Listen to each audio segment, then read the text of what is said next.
Hey guys, it's Nick. Thanks for tuning into Long Island Wargaming, and here is going to be a battle report with my Skaven that I'm preparing for Brawlers Bash, and I'm going to be playing against Ryan, and he brought vampire accounts to my surprise. Essentially, I asked him to bring a crazy list that could give me a run for my money because I'm putting together Skaven list, and it's tough as nails, in my opinion. And I needed something to throw me a curveball. And I usually don't play against undead. Ryan doesn't usually play with them, but we decided death magic is good against Skaven, and just as many bodies might help. But he decides to go ahead and bring these guys. So that being said, this is a disclaimer. We don't have a lot of undead models, so there will be tons of proxies. So if you're not into Proxy Hammer, I apologize. This isn't going to be a game for you, but it is a weird game nonetheless. And I was not in a Brawler's Bash mindset while playing it. I really need to get into the go grab points as much as possible because in Brawlers, it's how many victory points you get, and that's it. Like, denying your opponent victory points doesn't help you because it's not a 20-0 system. It's go get victory points and just do it. Go. And I need to get in that mindset. So let's check it out. So I'm not going to bore you with the details of Ryan's list composition as you'll see how it functions. However, he does have 5 souped up heroes. I believe 2 of them end up being lords, 3 are heroes, and essentially it's a Nehek spam list. So he's got all these heroes. They're all like blenders too. They all have freaking red fury and all that bullshit. So here's the battlefield. You can see we actually went ahead and heavy loaded the left side. There's a little chunk of impassable terrain there, which probably the reason why we ended up going to one side. But I mean, I'm Skaven. I gotta stick together. And honestly, he's undead, and he needs to stick together too with his general. So let's talk about Ryan's list and clear up some of the proxies. So on the left we have dogs, which look like dogs. We have a spirit host behind that. You need about 25 zombies behind that. A mortis engine proxy. Both the snakes are going to be mortis engines.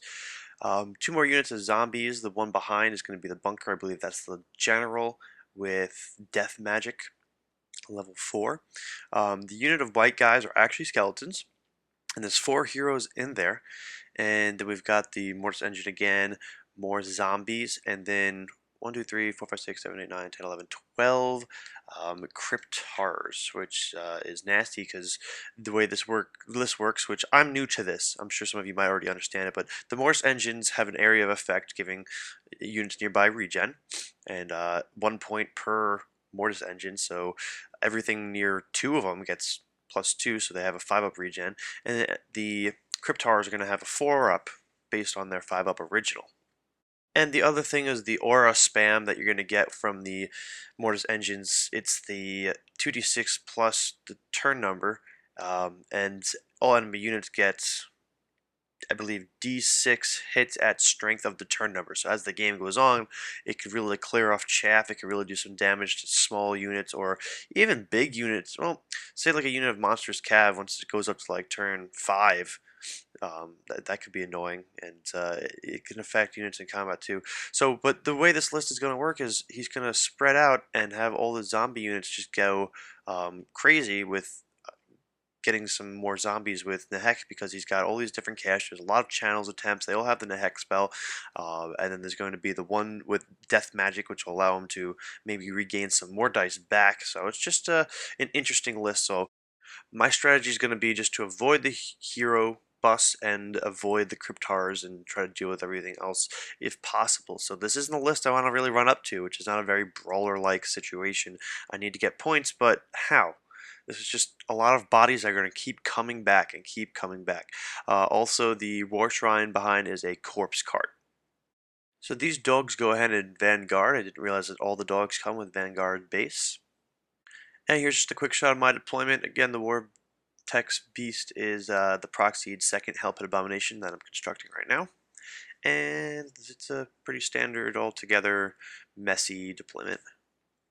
And for my spell cards, I got Warp Lightning, and then for the Grey Seer, I got Wither, Scorch, Curse of the Horned Rat, and Blessed with Filth. I really could have used Plague this game because he's going to have all these extra zombies, and being able to have the units in a single spell would have been great. But I decided to go for the Dread 13th because I didn't roll up Plague or a double. However, I do get Scorch, which will be great with the regen situation. Maybe I could Scorch unit, get rid of regen, and then Dread 13th them. Actually, no, Dread 13th wouldn't matter, but at least I could get some wounds through on, say, the big unit of Cryptars. So Ryan gets turn one. I do apologize. Some of his turns might be a bit vague because there's just so much going on with all these different Nehek spells being rolled and all the different auras and the measuring. So, but anyway, we roll up the auras for the two Mortis engines. The blue dice is the turn number. The two white dice are the range. So the one to the bottom left is going to be 10 inches at strength 1, but nothing is in range. But anything within 10 inches goes ahead and gets that regen.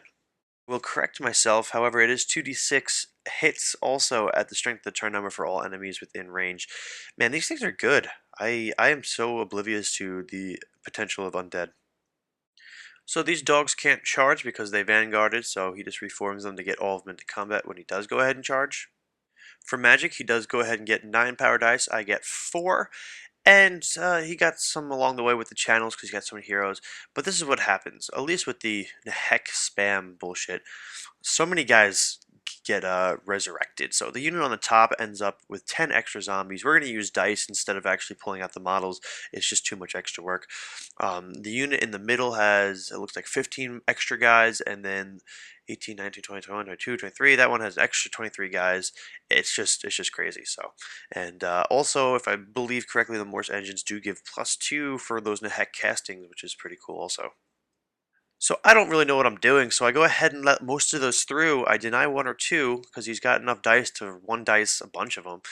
So he goes ahead and sees if he can get off Purple Sun if it's in range. It is. He'd have to roll an 8 or a 10 in order to get to the Hell Pit. So he rolls his dice. He gets it. I dispel it because you know what? Two things here. He's going to go ahead and be able to hit my Hell Pit Abomination on a 1/3 chance, and he's gonna probably kill a whole bunch of his own zombies and get another round of power dice and do some more death magic, or yeah, it just would have been not good. So I just spell scroll it because I can't do anything with it because he got a really high roll. Hypothetically, he rolled it up and he got an 8, so he would have actually hit the Hell Pit Abomination. It was a good move on my behalf because I can't start the game with one Hell Pit down, especially when this game is going to be such a grind with the amount of extra models that are going to be on the field. So Skaven turn 2. The Storm Banner is kind of useless in this game, so I don't use it. And the Razor Banner also, unless I get into combat with the heroes, nothing really has armor. So the Hell Pit Abominations don't get their targets. It was going to be a long shot. I needed like 14s. The Doom Wheel gets real close to the Mortis engine. Ryan has it lined up perfectly, so it is the closest target, so I should be able to kill it. The Gutter Runners ignore the dogs that are behind them because I'm not afraid of them. I don't know if that's a good or bad idea. I try to get him close enough so that he has to charge them. I tried to measure it out, but Ryan was able to tell me next turn that you'll see he's going to be able to charge past me. So that was a really bad redirect on my behalf. But I do try to get some shots at him, and it was an attempt to maybe have him charge them and have the Hell Pit go ahead and turn around and flank him, but I was unable to do anything about it. So I might have been able to maybe, I don't know, reform them so they blocked the Hell Pit. It was just rough. So from this angle, you can see the rat darts are just going to chill where they are. One moves up really far to keep the dogs away from chasing the monks, because the monks will kill the dogs and chase them if he doesn't kill all of them. I don't want that unit entirely exposed by itself, but yeah. So in Magic, I roll up an awesome 12, and I have 1 Warpstone token, so this is great. I do go ahead and get Scorch off onto these guys. Ryan lets it through. I go ahead and kill like 15 guys, which is awesome. Remember, there's no skeletons extra because you can't res skeletons beyond their initial number of guys. So I also get Horde of the Curse Rat off with Irresistible, so he's not able to dispel it. And I roll up 17 guys, so I'm able to take off a nice, I don't know, like 30 guys this turn, which is awesome. So the unit has dwindled down to half, which I'm very excited about. The miscast, the Great Seer, I don't remember what it was, but his ward save saved him. However, the other caster, my engineer, was unable to save it because he's got no ward save, and he takes a strength 6 hit, and he ends up suffering a wound, I believe. So here's an opportunity for me to really change this game around. I already hit the bunker unit of all the heroes pretty strong. Now I'm going to zap the freaking Morse engine and start getting these regens down. I roll up a 10, which is so awesome. I roll up 3 wounds. He rolls up 3 regen saves. Son of a bitch. I was going to be able to kill this thing and really start to dwindle his army down, but he gets 3 regen saves on strength 10. I was so annoyed. Ryan was super surprised, but that's going to keep him in the game. I mean, that would have been an awesome way to really start hurting him, but damn it. So the lightning cannon, I line up a shot so it could hit both, possibly both, the mortis engine and the corpse car behind. I end up hitting the mortis engine, doing a wound, or wounding it, but only doing 2 wounds on the d6 multiple, which I cannot kill this thing, which sucks. And at the end of my turn, I at least take a picture of all the skeletons I killed. So I'm happy about that, but he's going to start bringing them back real quickly. So for Vampire's turn 2, like I said before, he was able to get by, no problem. It really doesn't matter because if he sent the dogs in first, the gutter runners would have to condense on the dogs and made plenty of room for the freaking Cryptars to go through. So on the right, those zombies issued a charge against the rat darts. They went ahead and the rat dart fleed. I don't know if that was a good idea or not. You can't see him anymore because he fleed past the rocks to the right there. But he did do this attack so he can free up some room to get the Morse engine and the vampires into the Doom Wheel, which is screwed at this point. But if I had let the zombies attack the freaking rats, I don't know. He probably would have killed them, overran into this slaves or storm vermin. I'm not entirely sure I wanted his guys that close to me, so I just fled. I had leadership 10 with a reroll on the panic, so I wasn't really worried about that. The Doom Wheel is screwed, of course, obviously. The Helping Abomination, I'm not upset about that charge. I mean, it ties him up so he won't be able to go after the hero unit. Not that I would be able to kill all those vampires, but at least being able to dwindle down the unit would be useful. But it's going to be a grind here with the zombies. The dogs to the far left charge the rat darts, which is good for him because I believe he gets +1 strength on the charge.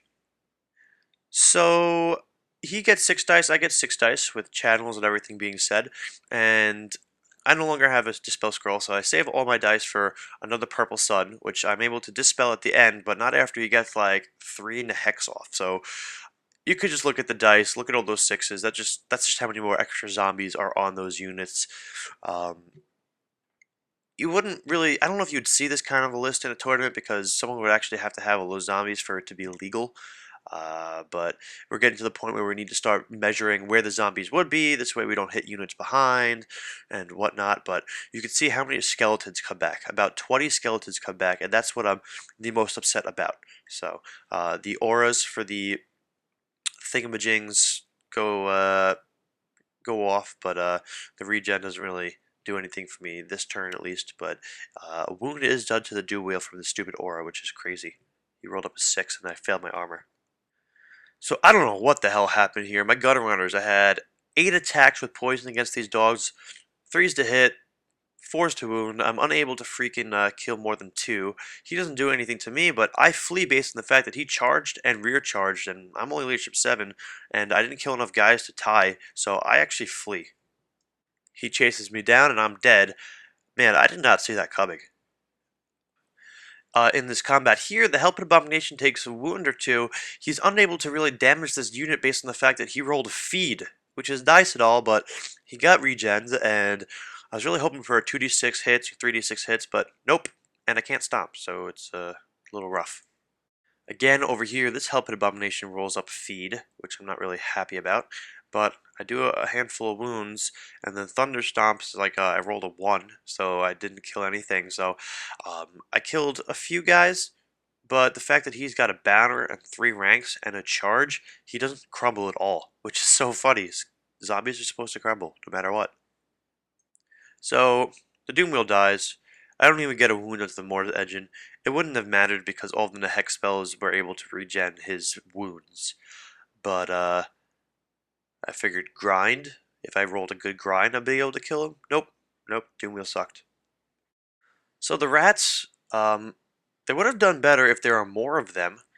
Because what happened was the freaking Mortis Engine killed 3 of them before I even got to attack with the aura. But I honestly think my 6 attacks against his like 2, I would have done better because I wasn't really touching more than 2 dogs, and I had enough attacks to, hit. But oh well, they flee, run past the monks, and now the monks are fighting the dogs. So Skaven turn 2. I'm a bit of a pussy, and I back up instead of running forward because look, that skeleton unit is like back up in numbers. I don't feel like dealing with it. I do go ahead and send the slaves into the one zombie unit for some combat res, so hopefully that'll help me break them. Not break them, but crumble them. But he still has a handful extra. I see 5 6s back there, so he's up at least 30 guys. So yeah. So I go ahead and score to the Vampire Star unit again, and Brian lets it through so he could try to block the 13th. So I go ahead and also get Warp Lightning off before doing the 13th with the Engineer, which is nice.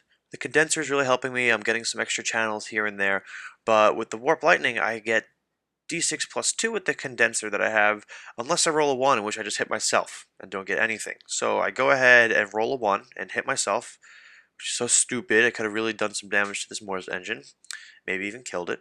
But he takes a wound. Thankfully, I only roll a 1 to wound, so I'm good. So I get Curse of the Horned Rat off, which is nice, but I do Irresistible it, which means I take another wound on my casters. The Grey Steer takes a wound. He's got the Scowl, that's okay. The freaking Engineer takes the second wound, he's dead. So, yay. But I pull off a whole another chunk of freaking skeletons, which is great. He's left with 8 skeletons. So if I didn't back up, I could have Doom Rocket this unit, hit enough skeletons, maybe even erase it. The plan is if I erase the unit, he doesn't have skeletons to hide behind anymore, or with. So yeah, and it would actually score me some points. So the Hell Pit Abomination is able to kill 2 Cryptars, but not without dying and turning into a pack rat, or a pack of little rats. But that's just another roadblock at this point.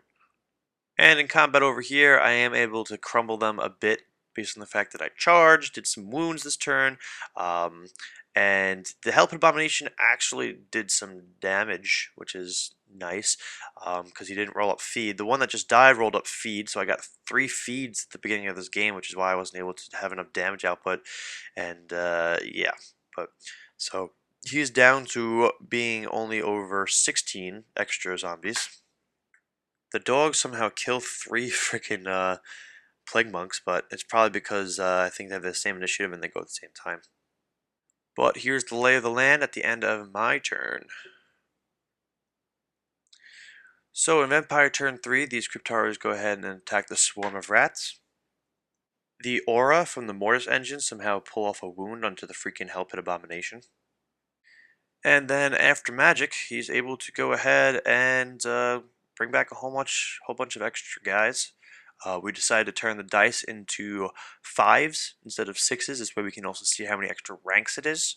So you can see the unit to the right over there has 1, 2, 3, 4 extra ranks and 1 extra guy in the back, so he's got 21 guys. The Cryptars go ahead and kill that rat swarm, no problem, and it's still a grind with the Hell Pit and the slaves. The monks go ahead and kill the dogs, and they're, I guess, facing some awkward direction. I don't know why. Oh, I think it's because they're fighting a spirit host.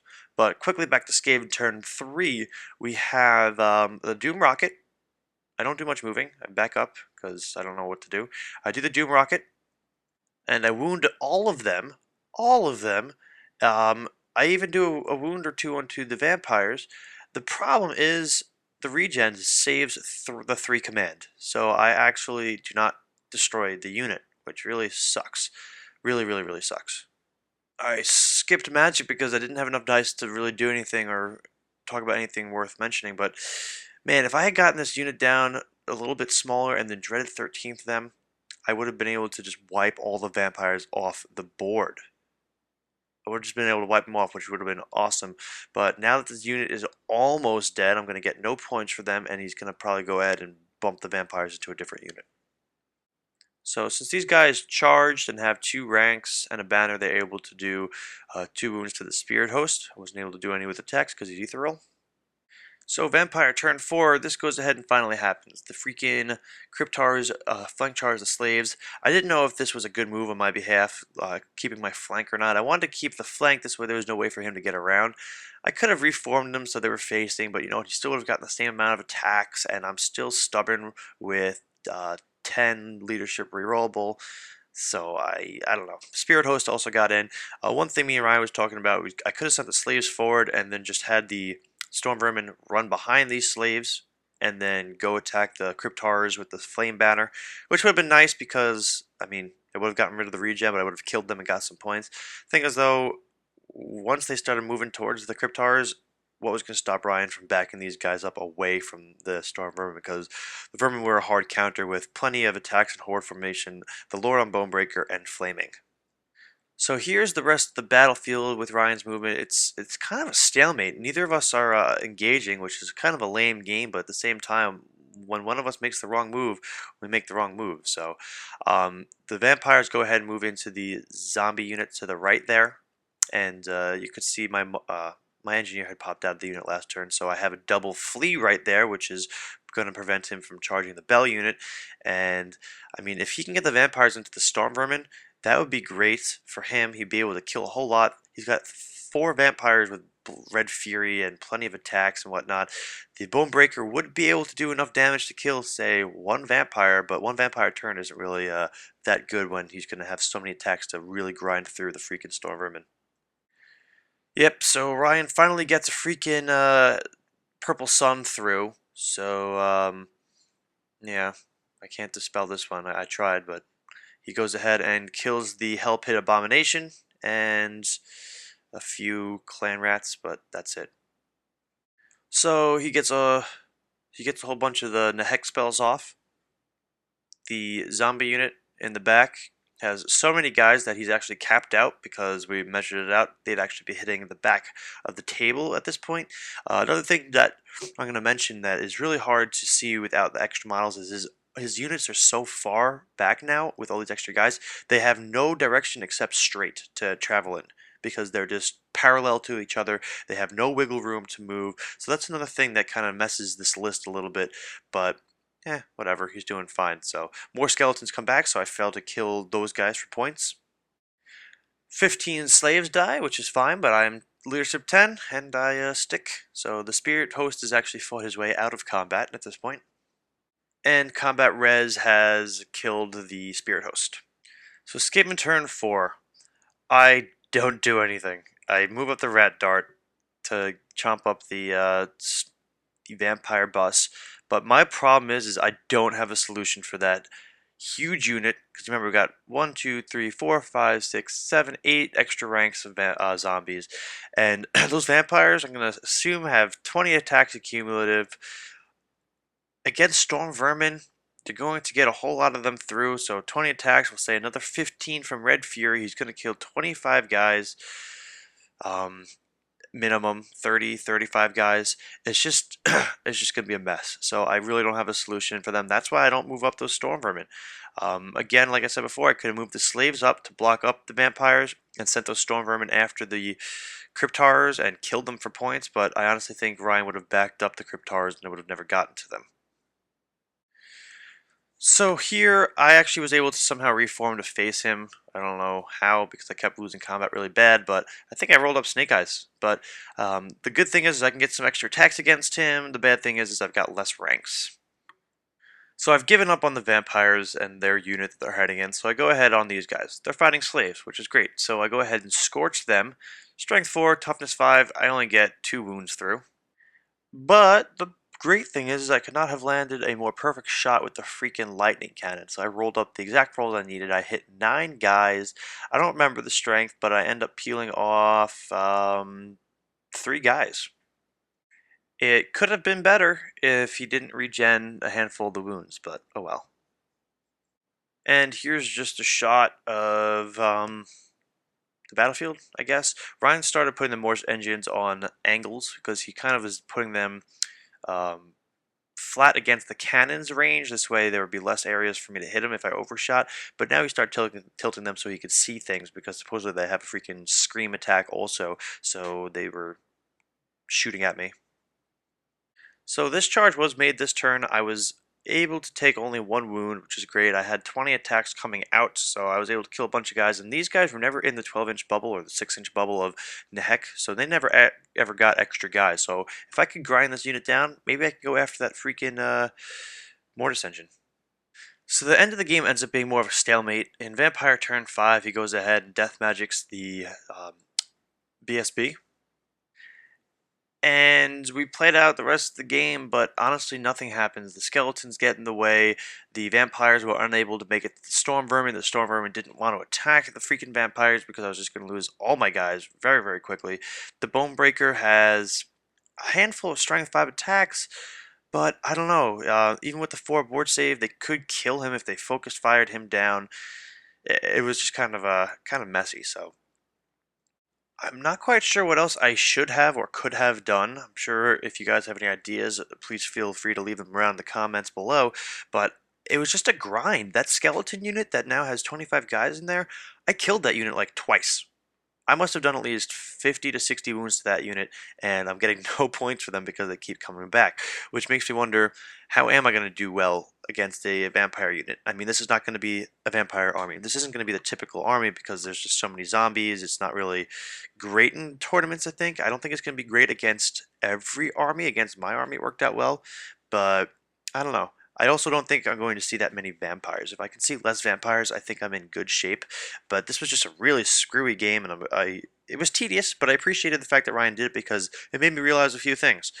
I might not have enough flaming to deal with all that regen stuff. Most of the stuff had a 5-up regen. The Cryptars had a 4-up. So I don't know if a Ruby Ring or a Warp Fire Thrower. I mean, Warp Fire Thrower would have destroyed those Cryptars. Destroyed them. Strength 5, Toughness 5, D3 multiple wounds, no regen. One blast would have halved the unit by far.